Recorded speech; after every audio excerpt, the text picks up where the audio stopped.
So to everyone who's just joined recently, we're just giving a minute or two for everyone to join. But I think, Latifa, shall I start at least with introductions in the meantime and at least get us going, because it is nearly 5 minutes past the hour. Yes, Nicki, you can get started. Yeah, I'm just wondering, because I send a reminder, I send even the Zoom link to everyone, so we'll see. Maybe others Okay, they will great. shortly. Thank you again. Yeah, I'm gonna stop sharing. This way, maybe the first presenter can put their slide. Okay, go ahead, and thank you again for participating in this panel, and for also Nicki for moderating this session. And welcome again. Thank you. Thanks, Latifa, and thanks for organizing. So welcome, everyone. And I'm sure we're going to have a great session today with our panelists. So I hope that you've been able to see some of the presentations that have been made by Sarah, Michèle, and Ricardo to date. And Albert, if I'm correct, yours is still coming. Is that right? Or did you? Oh, okay. Sorry. No problem. I imagine so, yeah. Yeah, okay, great. So let me give a brief introduction. You've had longer introductions, I think, for most of our panelists in their different talks, and I believe those are available online as well if anybody wants to revisit them. So I'll quickly just go through who our panelists are. We've got a great group of people who are going to be talking through these different issues with us today. And then they're each going to give us a very short presentation, just as a reminder of the work they're doing, and then we'll go over into the Q&A. So we've got Sarah Baumeister, who's a cognitive neuropsychologist and senior scientist at the University of Oxford. She's also the senior data manager for Dementia's Platform UK and co-PI for a pilot project, Global Mental Health Impact of the COVID-19 pandemic. Michèle Ramsay is also joining us. She's the director of the Sydney Brenner Institute for Molecular Biosciences in South Africa. She's a professor in human genetics and also the South African Research Chair in Genomics and Bioinformatics of African Populations at the University of Witwatersrand in Johannesburg. She's president of the International Federation of Human Genetic Societies, as well as co-chair of the IHCC, the consortium that's hosting the seminar. So Albert is a group leader at the, Albert Tenesa is the group leader at the Roslin Institute and chair of quantitative genetics at the University of Edinburgh, where he works on how genetic variation contributes to phenotypic variation of complex traits in humans. And Ricardo Verdugo is the director of the Chile Genomico project, which seeks to characterize the genetic diversity of the Chilean population and its association to health. He also directs the Genomics and Bioinformatics Laboratory and leads UGenoma, a national academic network to support research and graduate level education in genetics, genomics, and bioinformatics, and the C19 GenoNet multicentric COVID-19 cohort. He's a group leader at the Institute of Interdisciplinary Research of the University of Talca in Talca, Chile. So I hope I got all of those right, and please feel free to correct me if I got anything wrong in the introductions. I do apologize in advance if I did. You all have such amazing credentials, it's quite difficult to keep track of them all. So my apologies in advance if I got anything wrong. So I'm going to hand over for the panelists to each give us a short presentation on their work. We've been asked to keep each of these presentations to 5 minutes. So I'll see how it goes as to how strict I have to be on timekeeping, but of course would implore all our panelists to try and keep to time. And maybe we can start, if Sarah, could I hand over to you for your presentation on the global mental health impact of the COVID-19 pandemic? Yes. So I was told a single slide. So, so I think that's an easy way then to stick to 5 minutes. So I think. Great. Who's sharing for you? Are you sharing, or is Latifa sharing on your behalf? I think I'm sharing. Perfect. Okay, it's looking great. Is that okay? Let me just see if I can put it to slide.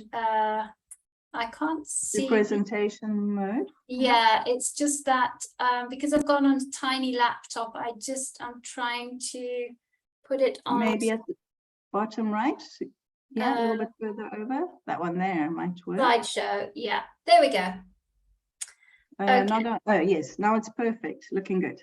Thank you. Is that okay? So I'm just trying to disappear perfect. all of you so I can actually see my slide. There we go. Okay, thank you for the introduction. So unlike most of you here, our focus for our project is actually not on genetics. It's mainly on survey, clinical and behavioral data.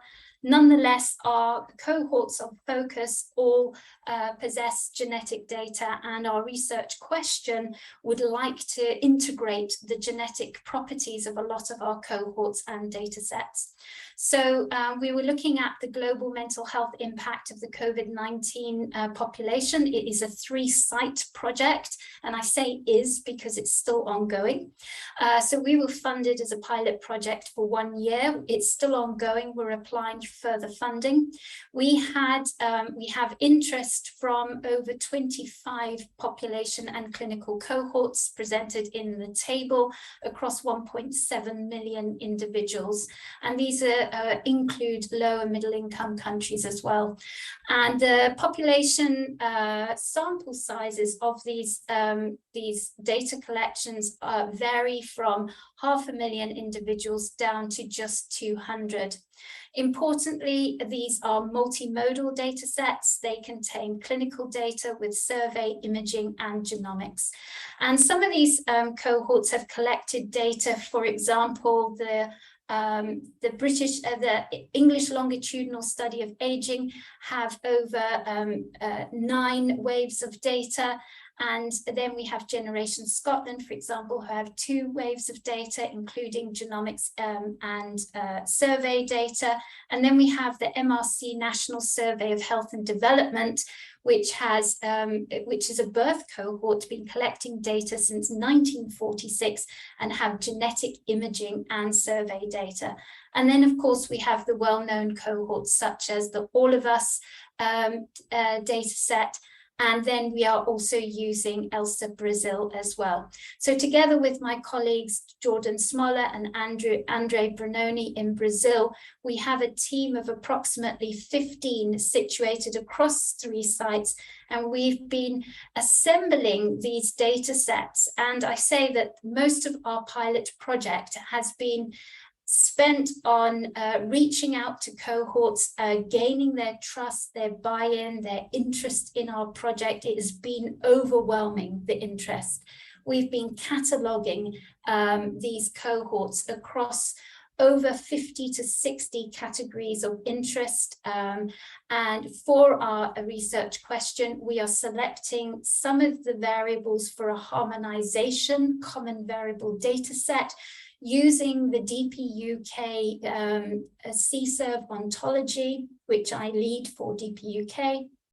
And then we are using these to conduct longitudinal core scientific questions. We've published 2 papers. We have 1 in final revisions, paper under review, 2 papers underway, and we will be writing up a profile paper. We are submitting an NIH grant to be submitted for a further 3 years of funding. And this is where we will be focusing on social isolation and loneliness during the COVID pandemic, the influence on mental health and psychiatric problems, and then integrating multimodal data. So the collaboration consists of bi-weekly team meetings, cohort engagement, and we have just been awarded, well, we're in the process of being awarded. It's not always straightforward with administration, as Scott will attest to, for some LMIC work working with the Ugandan cohort. So this is very brief overview of our project. It's huge and it's ambitious and it's ongoing. And that's really what we're busy doing at the moment. And I will stop sharing. Thank you. That was a wonderful synopsis and fantastic timekeeping, I might add, as a pleased moderator. So thank you. what we'll do, and I was just putting a note in the chat as well, we'll go through the 4 presentations first, and then we'll come to questions. So please, everyone, do feel free to post questions in the chat, which we'll come to in the Q&A session and the panel discussion. And if your question is for a particular panelist, just make a note when you post in your chat who you're directing your question to. Okay, great. Thank you. Michèle, can we hand over to you?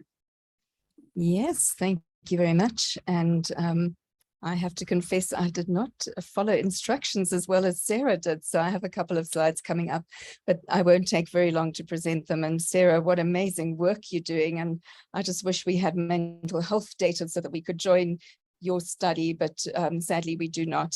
So just to say that I am, presenting on behalf of a very big group, and COVID has been really understudied in Africa, so there are very few cohorts here. So just to give you a sense of our partners, we've just sort of laid them out here, and what you will see is that we've put together really information from different studies and different partners. So 7 partner institutes from 15 different studies. And, this is always an amazing thing to do, but also enormously challenging in terms of harmonizing the data and trying to put it all together for joint analysis. So these are the sites in South Africa where we have been collecting both information and samples. And this is ongoing, and we did want to focus on severely affected and Black African participants. Of course, now as the pandemic is playing its way through, it's harder to recruit new participants. We have collected some data de novo, but most of it is harmonizing with other studies and then storing everything together on a REDCap database. And we have genotyped now over 1,000 individuals using the H3 Africa array to make sure that we have more common African variants. So when we came to assigning severity to our participants, we realized that that wasn't always possible. And we had to come up with guidelines that were slightly different to the norm to try and put our group into asymptomatic, mild, severe, and of course, those who died from COVID. So you can see that we have more females than we have males in our cohort, but we do have almost half of this group being in the severe category. One of the interesting things was looking at severity relative to age. And in this plot, you can see very clearly that the older people are, the more likely they are to be severe. When looking at some of the main symptoms and comorbidities, this sort of gives you an idea. So of course, people might have multiple symptoms and comorbidities, but we can see that the most, what the most common ones are that we're finding in our cohort. And this is now just a principal component analysis from the genotyping that we've done. On the left, just showing our controls, which are population controls in our cases. And on the right, just showing the cases and controls relative to European, South Asian, and East Asian population. But this is really talking about the next steps, to just say that we've had one paper accepted for publication, should be coming out anytime now. And we will start working on our second paper when we have our genetic data a little bit further along. So we're still augmenting our participant group, and I'm very happy that we have a new partner coming on board with about 500 COVID cases, which is going to be a huge sort of boost for us. And we will be doing genome-wide association study for COVID-19 severity. And we will be looking at replication, of course, of the many loci that have been associated with COVID-19 in the large international studies. We have a PhD student who's working on the project, and she's going to do next generation sequencing on selected genes of the most severe cases. So we'll decide that very early on next year. And we've just joined another project, which is going to look at whole genome sequencing of about 30 individuals who have persistently failed to seroconvert, despite the fact that they have been in family groups where they've had multiple exposure. So I think this is going to be very interesting in terms of looking at protective effects rather than those causing susceptibility. And just a quick PubMed search here shows that, you know, the field is still very active and ongoing. And, you know, we certainly look forward to contributing an African cohort and some data very soon. So I think with that, I'll just say thank you very much for having me on the panel today. Back to you, Nicki. Wonderful, thank you. A large body of work there. So great, let's move on because we're going to come to our Q&A at the end. So Albert, can I ask you to step up next? Yes. And your talk is entitled, sorry, I forgot to give the title of Michèle's, but Citizen Science Meets COVID Research, Quarantine Study. Okay, can you see my slide? Yes, and then if you right, click okay. that, let's see if we can get it. Yes, perfect. Thank you. So thank you very much for inviting me to talk. So this is our study, and I'll instead of showing data, I'll tell you some of the rationale of why we try to do this. So when we were locked down in March 2020, we were not quite sure what to do, and I had a few texts with my colleague Jim Wilson, who has been collecting data in the northern islands of Scotland for many years. He has a number of studies there, and they have started to recruit online, and we both agreed that that would be a good way of trying to recruit people when we were basically in full lockdown. That was probably the main idea. The second main idea was, well, how are we going to genotype these people if we actually have no money and we can really not, well, we're basically in lockdown, so we really cannot send kits to participants and so on. So we thought, well, what happens if we use direct-to-consumer genotyping services? So we were thinking 23andMe, Ancestry DNA, and so on. And if you look at this graph, you can see that the number of people, of users of direct-to-consumer genotyping services have increased in the last year. This is slightly old, but you can see that it is estimated that there is between 25 and 30 million people that have paid for these kits. And these kits basically are the same genotyping arrays that we would use in a standard GWAS.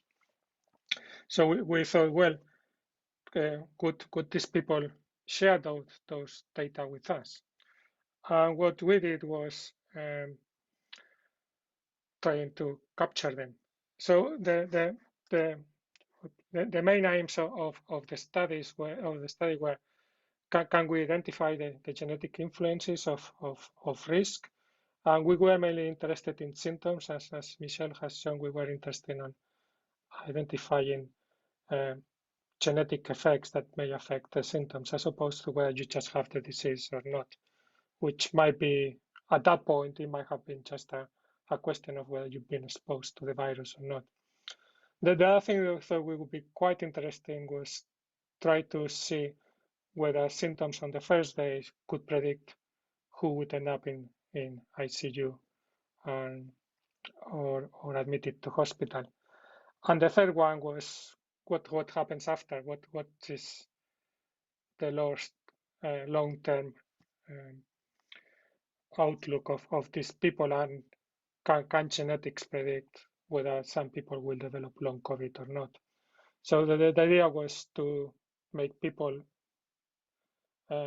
report symptoms every day when they were sick, and then link those people to their electronic health records of the people that could actually do, which would be people in the UK.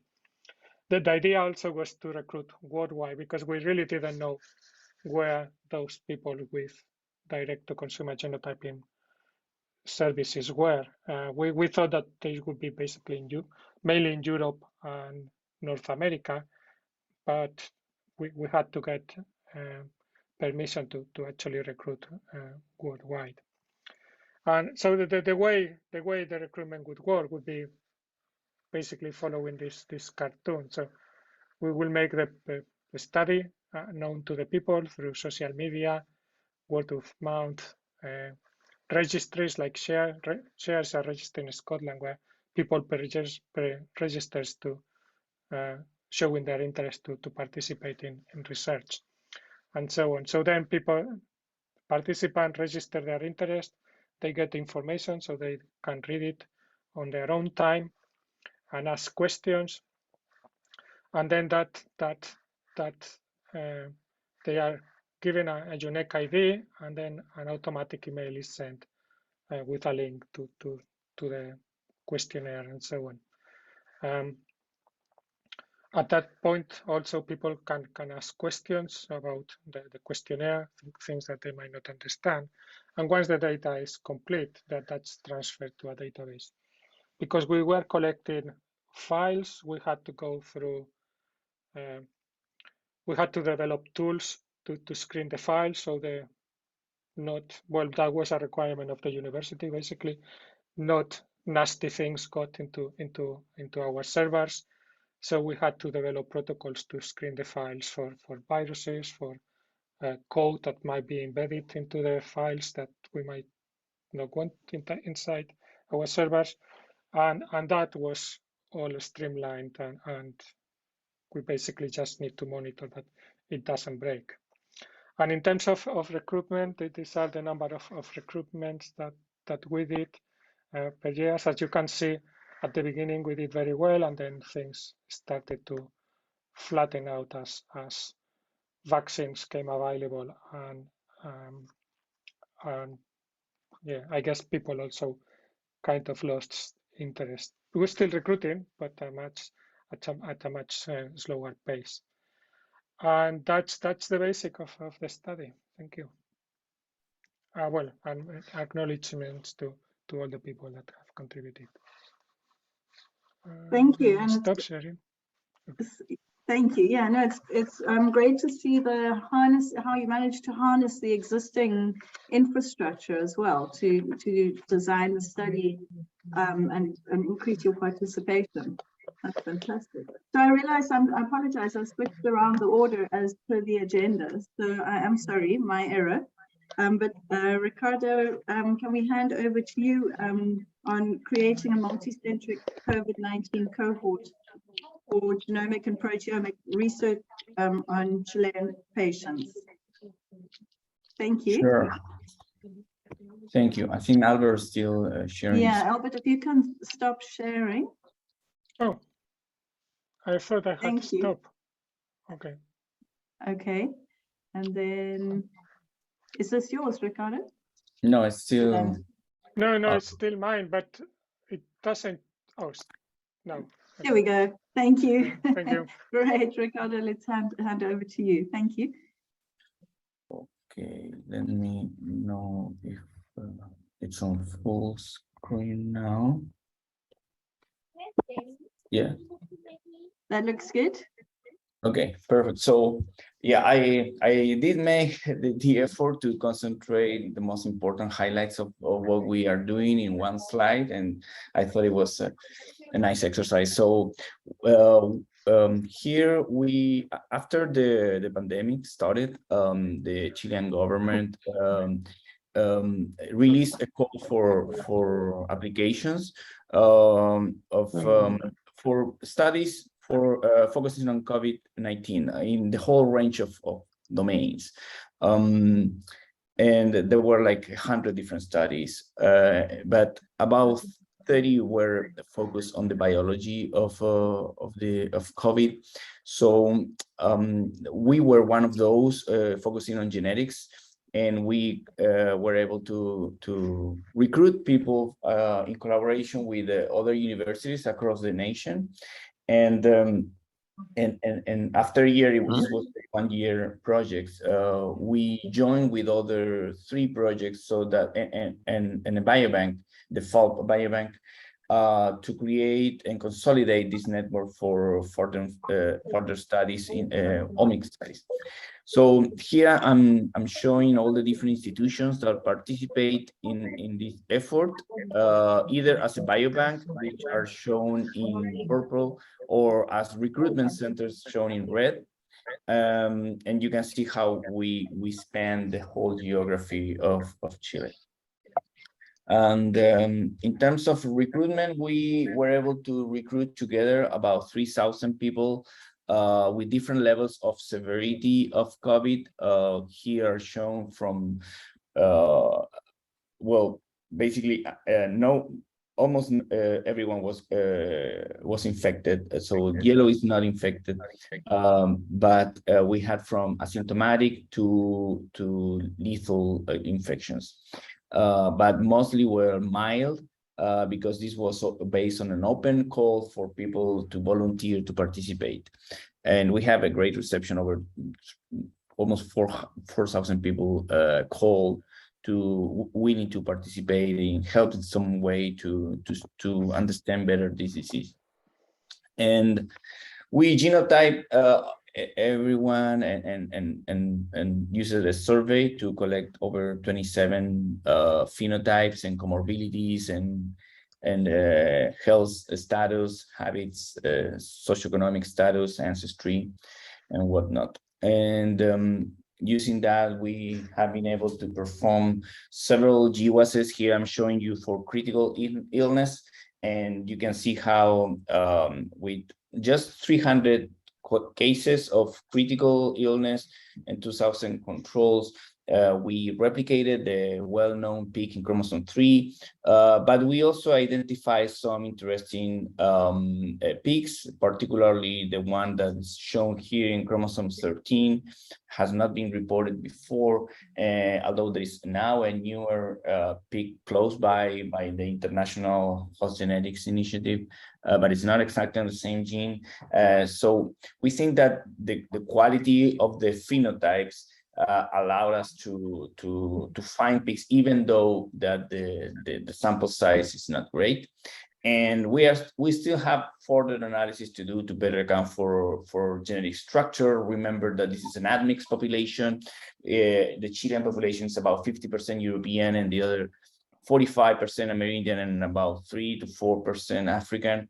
So that's still a challenge, and we still have to do the admixture mapping and other things that we can do with this data. But so far we have done the GWASs for the critical stage, and now we are performing new GWASs for the long-term symptoms, which we are still finishing the collection of that data by recontacted people by phone. And all of this was possible thanks to the Finland Institute of Molecular Medicine, the Broad Institute, and the National Agency of Research and Development of Chile. We participate in some international networks, such as the ICDA and the IHCC, but lately we also participate in Latin Genomes, which is an initiative in Latin America to perform studies at a higher scale, and we actually have now a project to meta-analyze all of these data for COVID cohorts in Latin America, and I hope we will be able to present these results soon. So with that, I finish, and I hope I didn't go. Thank you. Thank you. Fantastic. Great, thank you. I must say those were really impressive sort of rapid fire synopses that really encapsulated your study. So thank you very much, both for the amount of detail you managed to cram in and also for keeping so well to time.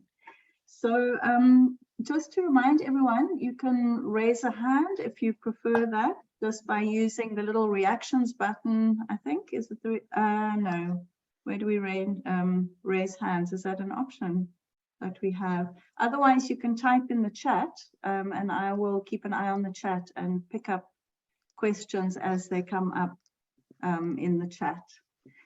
So I've got a couple of questions anyway to get things going, but in the meantime, everyone, please do feel comfortable to post your questions here in the chat.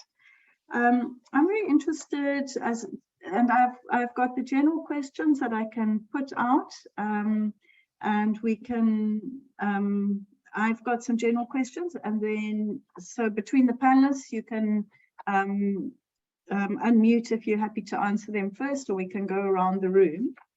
So I've got a question. When we talk about cohort study design in epidemiological terms, that usually implies the follow-up of participants, so some kind of follow-up or longitudinal data sets. So I was interested to hear from you all if you have sort of follow-up plans, what kind of follow-up plans you have for your participants. And in practical terms, how this works. I think follow-up studies are always quite tricky, and wondering what kind of loss to follow-up rates you're anticipating if you are planning follow-up. So I don't know which is easiest. Should I call names, or do you want to just indicate with your hand if you want to jump in amongst the panelists? Maybe just wave a hand and then I'll know that you. Okay, I could talk about that. Yeah, we are just finishing that process now. After a year of infection, we hire a few telephonists so that they call up every participant by phone with a survey, standardized survey in REDCap, to find out whether they persist with symptoms, whether they recover, whether they had reinfections, whether they got vaccinated, because the first time that we recruited was before vaccines were available. With the main purpose to identify reinfected and long COVID cases, and those that resulted potential cases were recruited to a recruitment center so that they go in person, and we take a new blood sample with the idea that we can do comparative omics studies, particularly transcriptomic studies, which we are designing right now.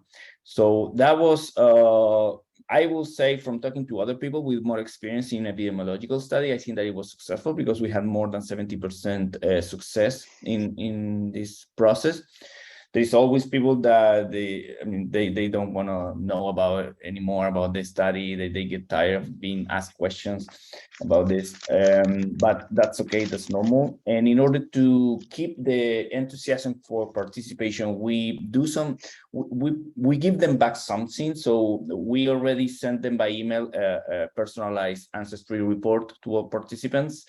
And actually, what we are thinking now to promote people coming for a second blood drug is to give them a T-shirt with their chromosomes painted by Ancestry. So a personalized T-shirt. That's just an idea that occurred to me, and we still haven't implemented it yet. I don't think that it's going to be that easy, but we will give it a try, I think.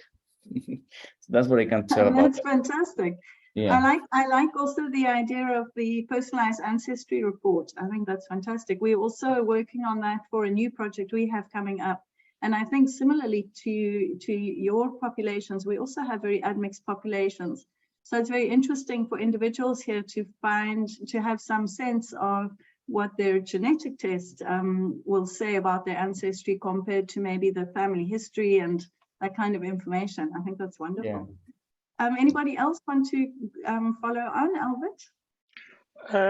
Well, more on Ricardo's comment on this conversation, but I can talk about how we're going to follow up. But did you have lots of trouble getting to get that kind of personalized feedback? Because we have a lot of issues with our own university on reporting back any kind of genetic result, even if it's just ancestry of people.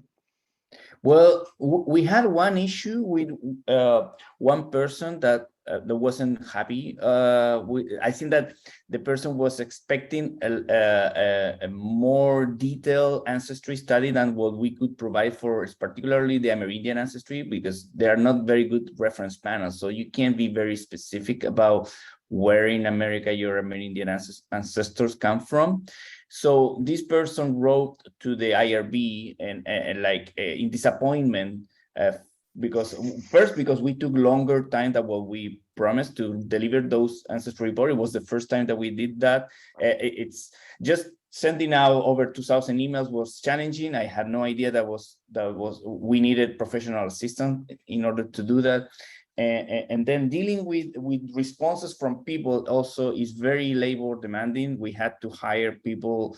So it came to an extra expense and time, a lot of effort to do this. And then when that person wrote to the IRB, they wrote to us saying, well, why this person demanding this? And they didn't, in the beginning, we were not going to offer ancestry report. That was not even mentioned in the informed consent. So it was something that we came up with afterwards so that we could promote participation.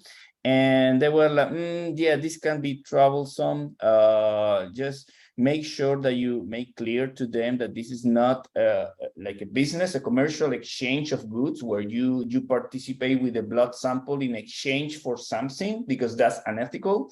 But it's like an incentive, but it's not an economic, a business commitment to provide to them. So that's, we have learned from that experience, but in general, I think that it was very positive, and the IRB was okay with that finally. So yeah, that was. You know, I totally agree. I think epidemiological studies are very much one direction. So you ask people for information, for samples, for lots of things, and then you basically give them nothing back. And I think that's part of the success of companies like 23andMe. They engage very well with their participants. They're actually willing to pay for it. Yeah. Whereas we put ourselves our own limitations. Yeah. And we don't need to oversell the product, but we need to engage with participants like you did in a much, you know, I think it's nice for people to get something back, even if it's something that, well, you know, you might be more or less interested. In Europe, are you able to pay participants? Because I understand that in the United States, they can actually pay people to participate. No, you can pay, usually you can pay expenses, you know, like someone taking a taxi to come to. Yeah. So I just want to ask if Sarah or Michèle also want to comment on the follow-up and the, I mean, these issues in your own studies, whether you've been, kind of what your follow-up experience has been, and if there's anything you want to add. Michèle? Just to say, you know, it's kind of interesting when you're piggybacking on everybody else's studies. So, you know, out of the multiple studies that we're working with, some are doing follow-up. So, you know, we will certainly find out whether that data will be available, but not all of them were specific to COVID. So it's not a simple thing to do. And, you know, again, it's something which requires resources. And, you know, we haven't at this stage indicated that we would give any feedback. I think sometimes even giving ancestry back can be problematic. And I'm not sure our IRB would be as forgiving, Ricardo, if we didn't tell them up front. Thank you. Great. Sarah, do you want to join in here at this point as well? So I think with a lot of our cohort studies, they really suffered during the pandemic, and a lot of them they were coming to, especially if they were coming to the end of their funding cycles during that pandemic period, and they lost a lot of staff, and they were having to renew their funding cycles. So now they're coming. Some of them are now starting to do their follow-up phase. But I know, because of course we've got a data repository rather than I'm not involved in actually the testing, I can see from an outside perspective that it's a big thing to get going for follow-up in a post-pandemic environment where funding is scarce. And that was just my 2p worth, that follow-up is not so straightforward in this economic climate.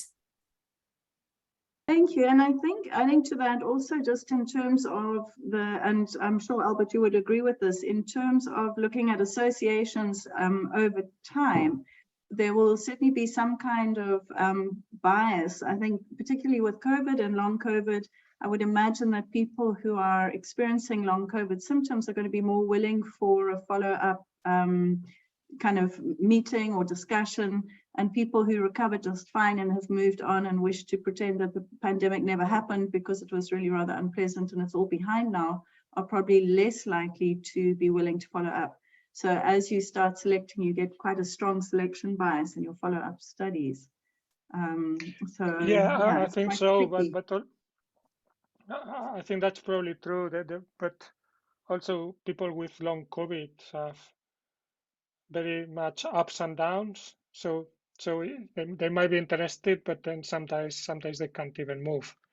Yeah. And then you know, one of the comments we had was, well, or two of the comments. One was, some days I can't even go to the computer to complete my questionnaires. And the second was, I just forget. You know, I'm so tired, so exhausted that I just forget to do it. Can you kind of send me a reminder? The problem about that is that some people, if you send them the reminders, they get annoyed.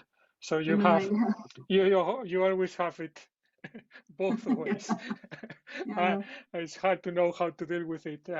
I guess the point would be I guess you could ask them whether you want to send them To just try reminders or and not. remain human throughout somehow, throughout these difficult times. I just saw we have a couple of questions in the chat. Maybe I can just jump to those so we don't neglect the chat questions. So Scott asked, are the definitions for COVID phenotypes harmonized around the world? So I don't know who wants to step in there. I know I've seen the WHO phenotypes that were kind of standardized, but that was a long time ago in the pandemic that we looked at those. Does anyone want to answer further? Well, I would say that there are several attempts to standardize them, and when we design our survey, we first ask everyone else whether we could get access to surveys that other people will use, so that at least we make sure we ask the same questions with the same format and options. So we got the one from all of us, from the Wellcome Trust, that was designed for global studies, and a couple of others, and we kind of merged them all. So that made things easier, but still, every time when you want to pull together data, it's hard. And meta-analysis are for a few clear phenotypes are the easiest way to go, and we have done that for both the acute phase and now for the long COVID phenotypes, using the phenotype definitions by the groups led in the Finland Molecular Medicine Institute. Yeah. Wonderful, thank you. And then Cindy just made a comment. It strikes me about how much marketing communication is needed to foster these relationships with cohorts, which I think it's really a very true comment, that this is beyond more than the science.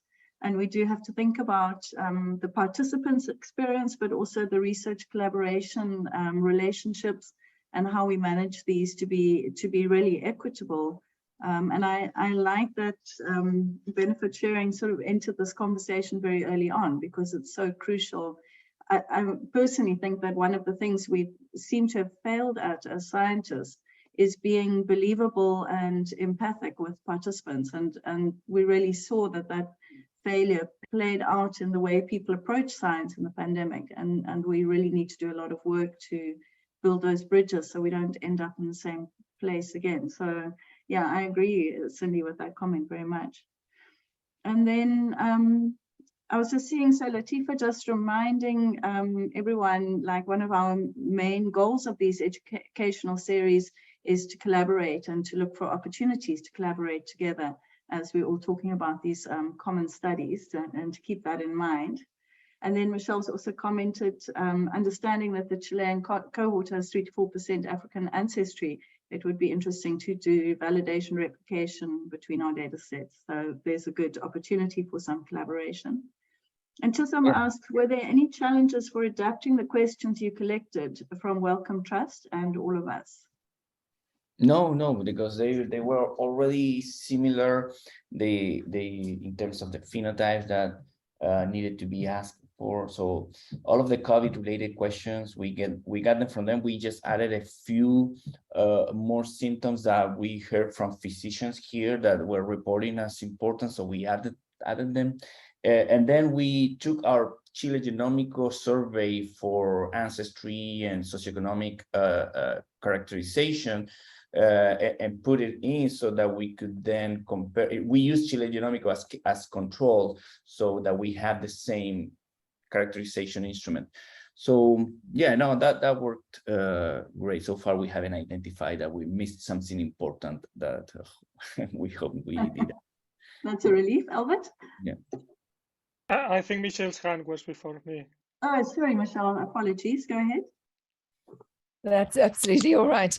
So I was just going to mention that, you know, when you work with different cohorts, and I'm sure that Sarah's experienced this as well, that you have a lot of fields of missing data for some of the cohorts, and then trying to put that together and think about, you know, categorizing according to severity is quite challenging, even looking at those other standards. So we've used the standards, but we've modified them to suit the majority of our data. And, you know, when we publish, we will report exactly how we did that, so that if other people want to use our data, they'll have a better understanding. That's fantastic. Documentation is so crucial, really. Yeah, it makes a big difference. Albert? Yeah, well, I have a general question, but maybe Michèle, because she mentioned it, no. So do we know what proportion of people hasn't got COVID yet in different countries? Does it vary a lot between countries? Because, well, for once, I haven't had it yet, even if my 2 kids bought it twice to the household. And my wife hasn't had it either, but we're not quite sure whether we've been just asymptomatic or we haven't catch it. But I don't know, I think it's quite an interesting question, what happens with those that haven't got it, just maybe they haven't been lucky. Oh, but I think it's an absolutely fascinating question. And I think that's why I was interested when somebody approached me about the people who have not seroconverted, despite household exposure over and over again. You know, I think it is going to be very interesting to see what is it that's protecting you. And partly it will be, you know, immune system and so on, but maybe there's something else. Maybe there is a genetic protective factor. But I haven't seen any studies. I don't know whether you have, Nicki, on, you know, prevalence of people who have not got COVID. And of course, now nobody's testing, not nobody, but fewer people are testing when they have symptoms, because they kind of feel it's going to come and it's going to go, and I don't need to test. You know, if I have to, I isolate, or I wear a mask so that I protect other people. But I think fewer people are testing themselves. Yeah, I think so. To my knowledge, there was a study, a sort of cross-sectional study done of seropositivity, and that was about 86%. But it's difficult to know from that what was from vaccination and what was from being infected. So yeah, so it's very difficult to know how many people have actually been, you know, SARS-CoV-2 positive. Yeah. It's difficult to say. Yeah, we were meant to send antibody kits to our participants, but we didn't send them in the end because most have been vaccinated already, so there was no much point in sending them over. It was that's the problem, how you can distinguish one from the other. Yeah. From the other, yeah. So I think I've caught up on the questions in the chat. I have Sarah, please go ahead. Sorry, yeah. I just wanted to say something off the back of what Michèle was saying about the harmonization and publishing the rules and what you're doing, which is exactly what we're planning to do, exactly the same. And I think it's what we're finding is we've got 2 approaches in our project, is that we have validation studies where we're looking at effect sizes. So in that case, we're not even trying to harmonize. So we have one study where we're looking at life course stress and the effect of pre and during pandemic mental health. And in that case, we've got 5 cohorts from all over the world, and we're looking at deprivation and equivalent indexes, for example. And we're not going to try and harmonize, we're just looking at the equivalence. And that's fine, because we'll look at effect sizes and trajectories. And then what we're doing is also making a common variable harmonized data set. And in that case, we will be doing harmonization rules, publishing those rules. And I think sometimes we shouldn't always focus, oh, we've got to harmonize. How are we going to harmonize 25 data sets? This is impossible. And sometimes there is two approaches to doing multi-cohort work. And validation work and harmonize of a minimal data set to answer a specific scientific question. And sometimes that's just 10 or 20 variables, which makes it manageable. So I think it's important to think of the two approaches side by side. That's a great point. Thank you, Sarah. Yeah, so I had a question as well. It's something I thought about with the students who are doing postgraduate studies with me. We will be able to co-opt them into the Provincial Department of Health here to help with the data analysis during the pandemic. And it really made me think about the fact that the young scientists who have been experiencing this pandemic are actually going to be our future leaders, most likely, the next time we have a global health challenge of this kind of nature. And I wondered if in your programs you've been able to, or in what ways you've maybe been able to ensure that the younger scientists coming through the ranks have been able to benefit from participating in the research, especially in terms of kind of pandemic-related experience, COVID-19 related experience, to help them learn and equip them for when they are going to be in leadership positions facing this kind of challenge. And I think this question speaks more generally to how can we take what we've learned in this particular challenge and with this particular work and make it more generalizable going forward. And, you know, so that next time around, we're not starting from scratch again. So I don't know if, yeah, if you want to jump in there. Ricardo, I see you unmuting. Well, Sarah has her hand up. Oh, sorry, Sarah, go ahead. I didn't want to speak again, but how we structured our program of work is that the three PIs structured the three teams as teams of early career researchers. And it's not that we wanted to step back and put our feet up and say, oh, knock yourself out, researchers. But we've formed the research teams, training the researchers up using the pilot project. So we gathered our teams and we said, well, these are the methods we're going to use. We're using the pandemic as a training ground. We're using the research question, and this is what we're doing. And we feel that we're applying for a second round of funding now for 3 years, but we can almost apply for it in our name. And this group of early career researchers across the 3 sites could almost manage the project. They've been so well trained in what we've achieved during the pilot project with the training, the guidance of what we've done, both in big cohort data, big data analytics. And I think that it's been, you know, they've gone through the pandemic, they've all had COVID. I haven't, amazingly. And I think that sometimes it's easy to take a pilot project like this and go, panic, it's 9 months, we've got to do it ourselves. But I like to think we did step back and let the early career researchers learn from it. So I think sometimes we have to let them do that. So. Thank you. It sounds like a wonderful program for them. Anyway, Ricardo, did you want to comment? Did I miss anyone? Well, I was going to say that I think that something that the early researchers and students here learn is because of the pandemic is that you have to adapt, expect the unexpected. A lot of theses had to be changed completely because of the pandemic, and they have to come up with a completely new project, mostly bioinformatics, because people couldn't access their labs. In my case, that was not a problem because we had so much data to analyze that you could continue with your project. But that was a lesson learned, and also what Sarah was saying. For me, it was also a learning experience, expanding at the level of, you know, going from doing a study in one place to multiple studies across Chile, which is quite large in terms of longitudinal distance. And so we have to delegate a lot of things. And there were some young researchers in this network. And the idea is that everyone works independently in their own region.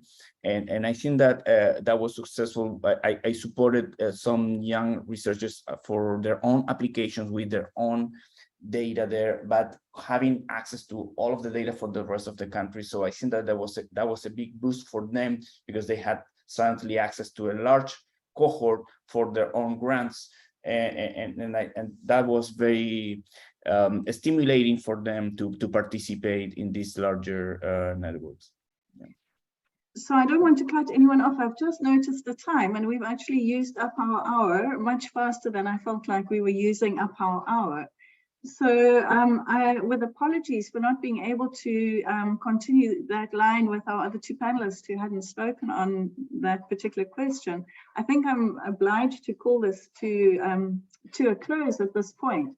But Latifa, please correct me if I'm wrong, but I think we will continue these discussions further in the IHCC meeting. Is that right? Yes, indeed, Nicki. The plan is, this is the first version of a panel discussion, and this is the first time we are doing that as part of IHCC Educational Webinar Series. So the plan is that discussion will lay the ground to the next version of panel discussion. So hopefully we can follow up on this discussion and maybe talk about maybe the pandemic preparedness and others. And also looking forward to some collaboration among all those panelists, and also to see how the end user can benefit from your research studies. And thank you very much. So everyone, please also, if you have questions that you want addressed at the next panel session, you're also welcome to drop them in an email to me or via Latifa, and she will send them on to me, and we can make sure that they make it onto the agenda for our next panel session. I see Chisom, your hand's up. Do you want to quickly jump in? Yeah, I just wanted to say that panel discussion will be on the first day of the summit. If you haven't registered for the summit yet, please do register. The link, I will drop that in the chat really quickly as everybody starts to log off. Thanks so much. And thanks everyone for spending your hour with us. It's been really a pleasure. Thank you, wonderful panelists. And I look forward to discussing further at our next session. So thank you, everyone. Thank you. Yeah, and thank you, Nicki, for moderating. Bye. Thank you so much. My Thank you, pleasure. everyone. Thank you. Bye. Bye, everyone. Bye-bye.